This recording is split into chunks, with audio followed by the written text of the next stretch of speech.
प्यारे बच्चों, गणित की ऑनलाइन कक्षा में एक बार आप सभी लोगों का पुनः स्वागत है। हम लोग इस समय वेक्टर अलजेब्रा सदिश बीजगणित के बारे में अध्ययन कर रहे हैं। आज हम लोग दो सदिशों का अदिश गुणन क्या होता है इसके बारे में जानेंगे और इससे संबंधित कुछ महत्वपूर्ण प्रश्नों को हल भी करेंगे। ठीक, यहाँ लिखा हुआ दो सदिशों का अदिश गुणन, मतलब कि दो सदिशों का अदिश गुणन निकालना है। डॉट प्रोडक्ट अंग्रेजी में कहा जाता है स्केलर या डॉट प्रोडक्ट। देखिए, दो सदिशों का अदिश गुणन स्केलर या डॉट प्रोडक्ट लिखा जाता है दो वेक्टर का। मान लिया गया है कि दो शून्येतर वेक्टर ए हैं, एक सदिश ए है और एक सदिश बी है। देखिए बना हुआ है, एक सदिश ए है और एक सदिश बी है। यहाँ पे इन दोनों के बीच का कोण थीटा है। ये कंडीशन दिया हुआ है यहाँ पे। तो दो सदिश ए हैं और बी हैं, उनके बीच का कोण क्या है? थीटा है। तो इनके सदिश गुणन को, इनके अदिश गुणन को, दो सदिशों के अदिश गुणन को vector A dot vector B द्वारा, vector A dot vector B पढ़ा जाता है, द्वारा निरूपित किया जाता है। ठीक है, और इसे निम्न प्रकार से परिभाषित किया जाता है, vector A dot vector B बराबर मॉड ऑफ वेक्टर ए, मतलब वेक्टर ए का परिमाण गुणे मॉड ऑफ वेक्टर बी का परिमाण इंटू कास थीटा। या ऐसे भी लिखा जाता है vector A dot vector B बराबर ए बी कास थीटा। केवल ये लिखा हुआ है, ए लिखा हुआ है, इसका मतलब कि यह जो है ये वेक्टर ए का परिमाण है, मतलब ए बराबर है mod of vector A, modulus of vector A, परिमाण। ठीक, तो A dot B, vector A dot vector B बराबर हो गया ए बी कास थीटा। अब देखा जाए कि थीटा का मान बदलने पर क्या क्या हो सकता है। यहाँ लिखा हुआ नोट, यदि वेक्टर ए और वेक्टर बी दो शून्येतर सदिश हैं और ए तथा वेक्टर बी परस्पर लंबवत है। लंबवत का मतलब हो गया कि दोनों के बीच का कोण क्या है? थीटास या 90 पाई/2 या 90 हो जाएगा। तो vector A dot vector B बराबर हो जाएगा ए बी कास थीटा, कास 90 मान 0 हो जाएगा। तो हो गया vector A dot vector B बराबर 0। यह दो वेक्टर ए और बी के लंबवत होने का कंडीशन भी है। यदि हमको कहीं सिद्ध करना हो, कैसे सिद्ध कीजिए कि दो वेक्टर ए और बी या बी और सी कुछ भी हो सकता है, दो वेक्टर परस्पर लंबवत हैं, तो उनका अदिश गुणन निकालें। यदि उनका अदिश गुणन शून्य हो जाए तो हम कहेंगे कि वह दोनों परस्पर एक दूसरे के लंबवत होंगे। अभी आगे आएगा भी। ठीक, दूसरा है थीटा बराबर 0। थीटा बराबर 0 कब होगा? देखिए, या तो परस्पर क्या है, समांतर हो, या संपाती मतलब कोइंसाइड कर रहे हों। तो समांतर होंगे तो थीटा का मान 0 हो जाएगा। उस स्थिति में vector A dot vector B हो जाएगा ए बी कास 0 हो जाएगा। कास 0 का माने ए डॉट बी बराबर ए बी, मतलब अदिश गुणन जो है दोनों वेक्टर के परिमाण के गुणनफल के बराबर होता है। तीसरा है थीटा बराबर पाई हो। पाई का मतलब क्या? विपरीत हो। देखिए, यदि वेक्टर ए मान लीजिए है और ए वेक्टर बी है, यह कोण कितना हो जाएगा? पाई। तो ये दो वेक्टर इस प्रकार से हों कि परस्पर विपरीत हों दिशा में, या थीटा और पाई हो, तो ए डॉट बी बराबर हो जाएगा ए बी कास पाई बराबर ए डॉट बी होगा माइनस ए बी होगा। यहाँ देखिए vector A dot vector A, मतलब एक वेक्टर का स्वयं के साथ वेक्टर ए डॉट वेक्टर ए बराबर क्या हो जाएगा? मॉड ए हो जाएगा कास 0। एक वेक्टर का स्वयं के साथ बनाया गया कोण क्या होगा? 0 होगा। कास 0 का मान 1 होगा, तो हो गया मॉड वेक्टर ए का स्क्वायर, या केवल हम ए स्क्वायर रख सकते हैं। तो जहाँ कहीं प्रश्न में आता है मॉड ऑफ ए स्क्वायर, उसके जगह हम ए डॉट ए लिख सकते हैं। या जहाँ आएगा आवश्यकता के अनुसार वेक्टर ए डॉट वेक्टर ए, तो बराबर हो गया मॉड ऑफ ए स्क्वायर। ठीक, परस्पर लंबवत एकांक सदिश आप जानते हैं कि आई जे और के, ये परस्पर लंबवत एकांक सदिश हैं।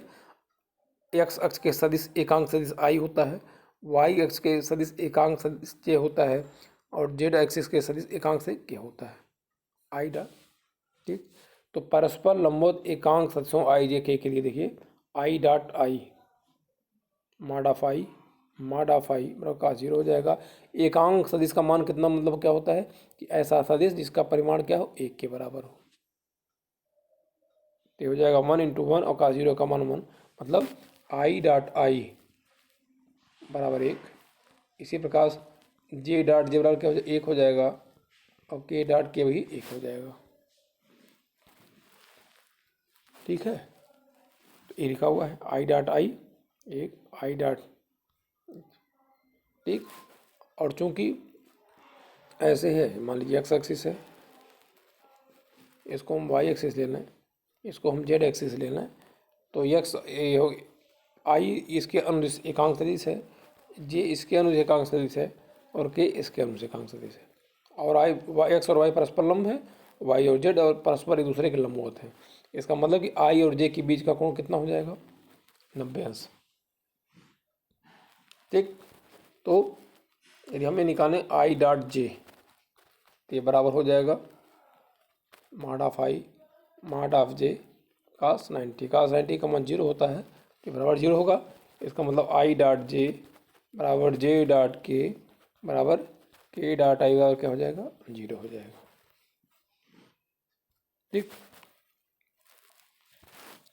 अब जो है कभी कभी दिया रहता है, दो सदिश दिया रहेगा और कहेगा कि उनके बीच का कोण ज्ञात करिए।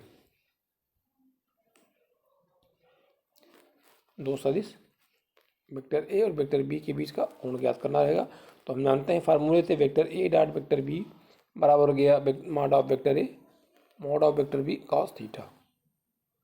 तो cos थीटा पर क्या हो जाएगा, A dot B upon mod of vector A mod of vector. तो हम थीटा निकालने के लिए क्या करना है, वेक्टर ए डॉट बी निकाल लेंगे, ए का परिमाण ज्ञात कर लेंगे और बी का परिमाण ज्ञात कर लेंगे और इसमें रख देंगे, तो दो सदिशों के बीच का कोण निकल जाएगा। ठीक है, ये तो ही बताया ही गया। तो ये चीज़ हो गई सदिशों के, दो सदिशों के अदिश गुणन से संबंधित। कुछ गुणधर्म भी हैं इसके, तो दो सदिशों का अदिश गुणधर्म लिखा हुआ है। तो दो सदिशों का जो अदिश गुणन होता है, ध्यान देना है, अदिश गुणन क्रम विनिमय नियम का पालन करता है। मतलब vector A dot vector B बराबर हो जाएगा vector B dot vector A. ठीक, दूसरा है कि ए बी और सी तीन सदिश हैं, तो इस तरह A dot vector B plus C बराबर इसके बराबर होता है। तीसरा है कि यदि m एक अदिश राशि है, 2 3 4 5, यदि m एक अदिश राशि है तो m ब्रैकेट में a डॉट बी, m गुणे a डॉट बी बराबर हो जाएगा m a डॉट बी बराबर a डॉट m b। इस सब का प्रयोग प्रश्नों में कर सकते हैं। यदि दो सदिश a और b स्थिर सदिश के रूप में दिए हुए हैं, वेक्टर a बराबर है a1i plus a2j plus a3k, vector b बराबर है b1i b2j b3k। ठीक, तो a डॉट बी बराबर हो जाएगा, वेक्टर a का मान लिया गया है, वेक्टर b का मान लिया है, और a डॉट बी कुछ करना नहीं होता है, i के गुणांक चिन्ह सहित जब भी a डॉट बी निकालते हैं, क्योंकि i डॉट जे बराबर 0 होता है, j डॉट के भी 0 होता है, k डॉट i या i डॉट के भी 0 होता है, इसलिए a डॉट बी में i का गुणांक दोनों का चिन्ह सहित गुणा करके रख लेते हैं, a1 b1 प्लस j के गुणांक का गुणा कर लेते हैं b2 b1 b2, देखिए a2 b2 हो गया प्लस a3 b3। तो जब भी a डॉट बी ज्ञात करना हो, कुछ नहीं करना है, vector a dot vector B लिख लेते हैं, और आई के गुणांकों का चिन्ह सहित गुणा करके लिख लेंगे, प्लस जे के गुणांकों का गुणा करके चिन्ह सहित प्लस के गुणांकों को गुणा करके लिख लेते हैं। जैसे यहाँ देखिए एग्जाम्पल के रूप में, यदि ए बराबर आई प्लस जे माइनस के है और बी बराबर है आई माइनस जे प्लस के, तो ए डॉट बी का मान ज्ञात करना है।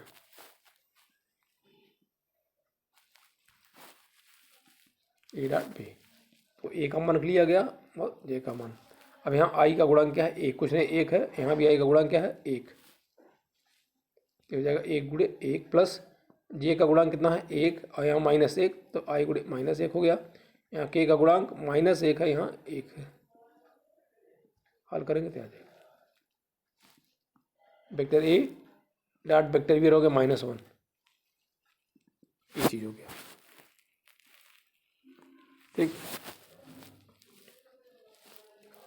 यदि दो सदिशों ए तथा बी का परिमाण दिया हुआ, देखिए 3 और वेक्टर 2 मान लीजिए है, और vector A dot vector B बराबर ए डॉट ए मान दिया हुआ है, vector A dot vector B बराबर लिखा हुआ √6 लिखा हुआ है। तो कह रहा है वेक्टर ए और वेक्टर बी के बीच का कोण ज्ञात करिए। तो यदि हम मान लें कि वेक्टर ए और बी के बीच का कोण थीटा है, दिया क्या क्या परिनोट कर लेंगे, वेक्टर ए का परिमाण दिया हुआ है माडा वेक्टर √3, वेक्टर बी का परिमाण दिया हुआ है यहाँ a√2, ये लिखा हुआ है vector A dot vector B √6। हम जानते हैं कि ए डॉट बी बराबर होता है इतना, वेक्टर माडा vector A mod vector B cos theta. A dot B का मान दिया हुआ है, ए के वेक्टर ए का परिमाण मालूम है, वेक्टर बी का परिमाण मालूम है, यहाँ रख दिया गया है cos थीटा बराबर आ गया हमारा 1, cos थीटा हो गया cos 0 और थीटा बराबर हो जाएगा 0। इस तरह से हम दो वेक्टर के बीच का कोण ज्ञात कर सकते हैं यदि इस तरह का प्रश्न आता है तो। अब आता है सदिशों ए और सदिशों बी के बीच का कोण ज्ञात करना है। तो हम इसको वेक्टर ए मान लेंगे पहले को, दूसरे को वेक्टर बी मान लेंगे। ठीक, वेक्टर ए का परिमाण ज्ञात कर लेंगे, वेक्टर बी का परिमाण ज्ञात कर लेंगे। जानते हैं कि यदि कोई वेक्टर इस तरह लिखा हुआ है, ए बराबर मान ली लिखा हुआ है a1i plus a2j plus a3k, तो इसका परिमाण, तो मॉड ऑफ वेक्टर ए का परिमाण अंडर क्या होता है, a1² plus a2² plus a3², यही होता है। ठीक, वही चीज़ यहाँ किया गया, वेक्टर ए का परिमाण ज्ञात कर लिया है, वेक्टर बी का परिमाण ज्ञात कर लिया गया। और ए डॉट बी रख के ए हो गया dot B, A dot B ज्ञात करने के लिए आई का गुणांक जो भी है उसका गुणा करके चिन्ह से गुणा करके लिख लेंगे, तो 2 × 3 6 हो जाएगा, प्लस जे का गुणांक 1 है, यहाँ -2 है तो 1 × -2 हो गया, प्लस यहाँ 3 है और यहाँ 1 है, के का गुणांक करके ये हमारा आ गया 7। अब vector A dot vector B बराबर क्या होता है, mod of vector A mod of vector B cos theta बराबर हो गया इतना, ए डॉट बी का मान 7 है, मॉड ऑफ वेक्टर बी इतना है, बी का परिमाण इतना है, cos थीटा बराबर हो गया 7/14 1/2, cos थीटा बराबर हो गया cos 60, थीटा बराबर हो गया 60। तो इस तरह से निकाला जाएगा। अब जरा एनसीईआरटी के कुछ प्रश्न हल किया जाए। कह रहा है कि दर्शाइए कि ये है 10.3 का 5वां, एनसीईआरटी प्रश्नावली 10.3 का 5वां। कह रहा है दर्शाइए कि निम्नलिखित 3 सदिशों में से प्रत्येक मात्रक सदिश, ये जो वेक्टर ए दिया हुआ है, यह दिया हुआ है और यह दिया हुआ है, ये दिखाना है कि तीनों में से प्रत्येक क्या है, मात्रक सदिश है, मतलब कि तीनों का परिमाण 1 है, और ये दिखाना है कि यह एक दूसरे के परस्पर लंबवत है। तो हमने मान लिया पहले वाले को वेक्टर ए मान लिया, दूसरे वाले को वेक्टर बी मान लिया और तीसरे वाले को वेक्टर सी मान लिया। ए बराबर इतना दिया हुआ 1/7, इसको ऐसे लिखा जा सकता है, बी बराबर ऐसे लिखा था, इसको हमने अंदर करके इतना और सी बराबर ऐसे। तो vector A, vector B, vector C निकालिए। अब वेक्टर ए का परिमाण निकाल लीजिए। वेक्टर ए का परिमाण निकालेंगे अंडर रूट आई के गुणांक का वर्ग प्लस जे के गुणांक का वर्ग प्लस के गुणांक का वर्ग। हल करेंगे तो कितना आ जाएगा, 1 आ जा रहा है। वेक्टर बी भी 1 आ रहा है और सी का भी 1 आ जा रहा है। क्योंकि तीनों वेक्टर ए बी और सी का परिमाण 1 आ रहा है, इसका मतलब प्रत्येक ए बी और सी क्या है, मात्रक सदिश है। अब दिखाना है कि परस्पर एक दूसरे के लंबवत है। तो अभी बताया गया है कि दो वेक्टर परस्पर लंबवत कब होंगे, जब उनका डॉट प्रोडक्ट या अदिश गुणन क्या होगा, 0 के बराबर हो गया। तो ये तो सिद्ध हो गया। Vector A dot vector B, A dot vector B. अब ए डॉट बी कैसे निकल, आई के गुणांकों का गुणा कर लीजिए, 2/7 गुणे 3/7, 2/7 3/7 प्लस 3/7। यहाँ जे का गुणांक क्या है, -6/7, तो -6/7 प्लस 6/7 गुणे 2/7 के का गुणांक इतना आ जाएगा। ठीक है। और ए डॉट बी ये बराबर हो गया 0, चूँकि ए डॉट वेक्टर बी बराबर हो गया 0। इसका मतलब ए लिखा हुआ है ऐसे, वेक्टर ए लंबवत वेक्टर बी, ये परपेंडिकुलर या लंबवत का निशान है।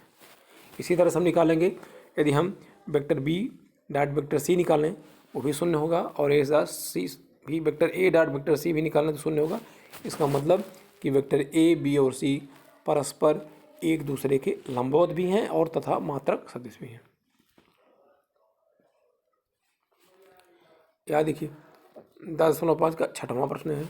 कह रहा कि यदि ए, देखिए यहाँ लिखा हुआ है कि vector A plus vector B, A minus B बराबर 8 लिखा हुआ है, तथा एक कंडीशन दिया हुआ है कि वेक्टर ए बराबर है 8 इंटू वेक्टर बी।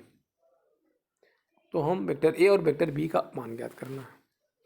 यहाँ डॉट ए लिखा हुआ है, डॉट प्रोडक्ट है, किताब से आप प्रश्न नोट कर लेंगे चाहे तो। यह चीज़ देखिए, यह चीज़ दिया हुआ है और यह चीज़ दिया हुआ है, इन दोनों की सहायता से इसको हमको ज्ञात करना है। दिया हुआ है vector A plus vector B dot vector A minus B बराबर 8, ये दिया हुआ है, और वेक्टर ए बराबर लिखा हुआ 8 इंटू वेक्टर बी। इसका और इसका डॉट प्रोडक्ट निकालना है। तो सबसे पहले क्या देखिए, वेक्टर ए बीच में क्या है, डॉट है, तो A dot A vector A dot ए। ठीक, और यहाँ माइनस करते हैं, प्लस माइनस क्या हो जाएगा, माइनस हो जाएगा ए डॉट बी, जैसे गुणा करते हैं, plus B dot A, B dot plus minus minus हो जाएगा, बी डॉट बी बराबर हो गया 8, A dot A minus A dot B. और अभी बताया गया है कि जो दो वेक्टर का अदिश गुणन होता है वो क्रम विनिमय नियम का पालन करता है।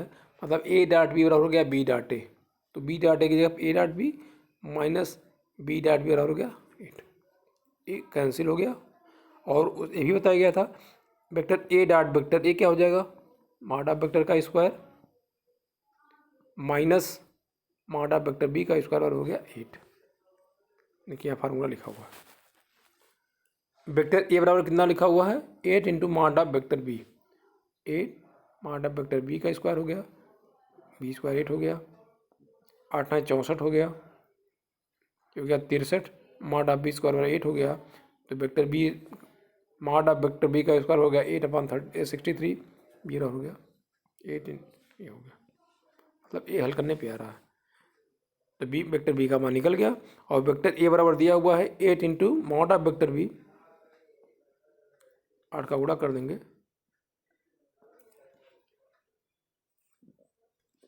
तो इसका मान निकल जाएगा। तो वेक्टर बी का मान निकल गया, वेक्टर ए का मान निकल गया।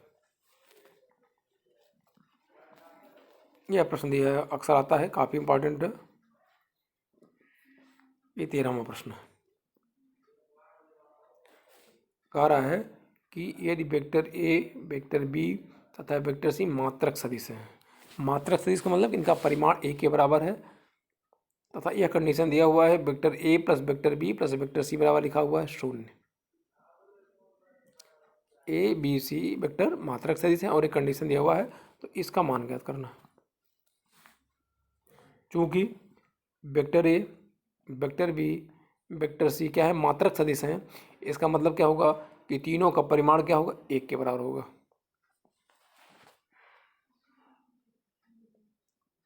ठीक, ये भी दिया हुआ है, एक कंडीशन दिया हुआ है कि vector A plus vector C B plus vector C बराबर 0।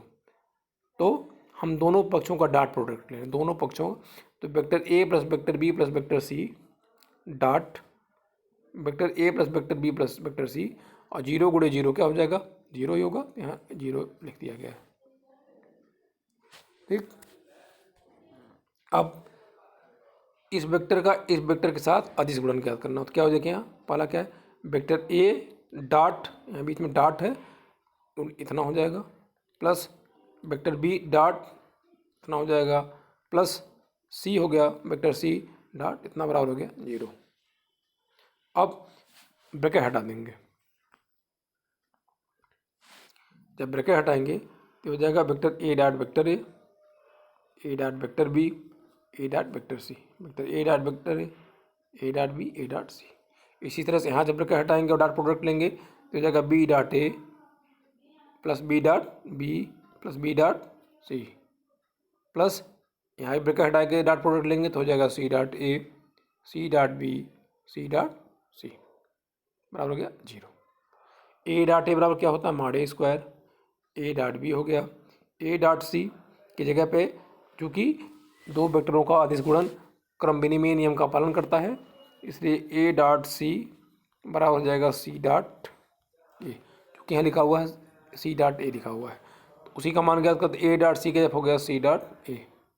बी डॉट ए बराबर क्या होता है, A dot B, B dot A के जब ए डॉट बी लिख दिया गया है, B dot B mod of B का स्क्वायर हो गया, B dot C C dot A C dot B बराबर क्रम विनिमय नियम का पालन करना है, तो सी डॉट बी हो जाएगा बी डॉट सी और सी डॉट सी हो जाएगा मॉड ऑफ सी का स्क्वायर बराबर 0 लिख लिया जाएगा। अब ये हो गया, एक साथ कर लिया जाए, mod of A square mod of B square, यहाँ सी डॉट सी बराबर हो जाएगा मॉड ऑफ सी का स्क्वायर, प्लस अब देखिए ए डॉट बी यहाँ भी है, ए डॉट यहाँ भी दो बार आया हुआ है, सी डॉट ए यहाँ भी है और सी डॉट यहाँ भी है, दो बार वो भी आया हुआ है, अब बी डॉट सी यहाँ भी है और बी डॉट सी यहाँ भी है, दो बार है, तो मॉड ऑफ वेक्टर का square mod of vector B का square plus mod of vector C का स्क्वायर, प्लस दो कॉमन हो जाएगा, A dot B plus B dot A dot B plus B dot C plus C dot A बराबर हो गया 0। ठीक, अब चूँकि परिमाण तीनों मात्रक सदिश हैं, तो वेक्टर ए का परिमाण 1 के बराबर है, मतलब मॉड ऑफ वेक्टर बराबर 1 है, स्क्वायर करेंगे तो क्या हो जाएगा, इसलिए मॉड ऑफ वेक्टर हो जाएगा 1 स्क्वायर बराबर हो जाएगा 1 mod of vector B square 1 हो गया 1 और 1, देखिए इसी का मान ज्ञात करना हमको।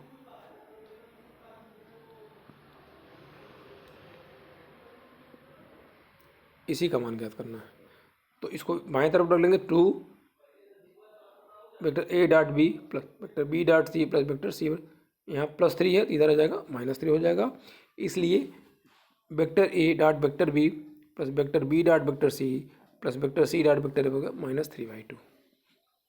ये काफ़ी इम्पोर्टेंट, तो इस प्रकार से हम प्रश्नों को हल करेंगे। ठीक है, तो अदिश गुणन से संबंधित जो आज बताया गया टॉपिक, उससे संबंधित जो प्रश्नावली में दिया है, जो एग्जाम्पल के रूप में दिया हुआ है, उन सभी प्रश्नों को हल करेंगे। नहीं आता है तो आप व्हाट्सएप ग्रुप के माध्यम से प्रश्नों को अवश्य पूछें, उसमें भी नहीं आता है तो आप विद्यालय आकर के जिस दिन टर्न है उस दिन भी आकर के आप उसको पूछ सकते हैं। ठीक, तब तक के लिए धन्यवाद।